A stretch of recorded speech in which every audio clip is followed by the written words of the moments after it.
I think there is like an epidemic of people just misusing data generally. Like misusing bad data, misusing good data, like it's chaos. And I think about this a lot because as a public, we really need more data literacy, more research literacy. Everyone needs to learn to become like a critical consumer of information because there are people who actually lie to you, like they make things up that aren't true and lie to you. There are people who collect bad data, so they unintentionally lie to you.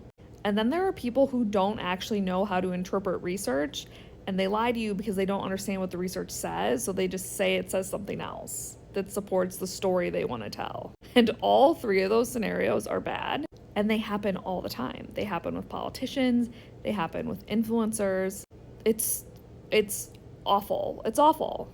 And to me, like the best way to combat that, one, like I don't know, myself and other TikTokers on here, we make videos exposing it all the time. But also part of it is like people needing to learn how to tell whether or not data is good or bad in the sense of like, is it quality data? But also in the sense of, does the data actually say the things that people are saying it says? So for me, whenever someone is saying like a fact or a stat or whatever, I always ask who, what, when, where, why.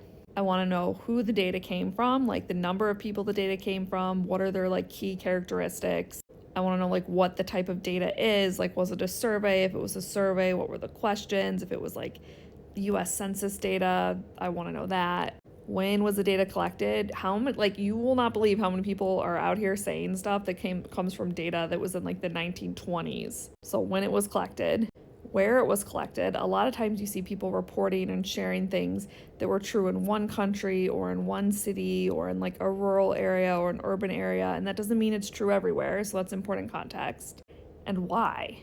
Like who funded the data, why? Because that's important context.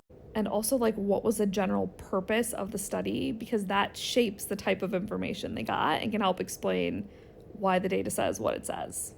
And like I wish more of this responsibility could be on the people sharing data, but like it's just not going to be. So it has to be on us as people who like receive information to be able to ask the right questions to know if what someone is saying is true or not. And just as like two examples that are popping into my head is like, it was like a week or two ago, I stitched a video because this like pet company did this whole viral thing on how you parent your pet how you were parented. They obviously didn't know how to read a research study because that's not what the study found.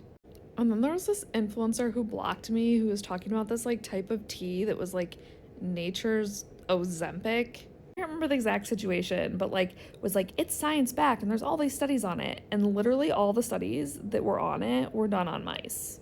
So like conveniently didn't mention that in the little TikTok.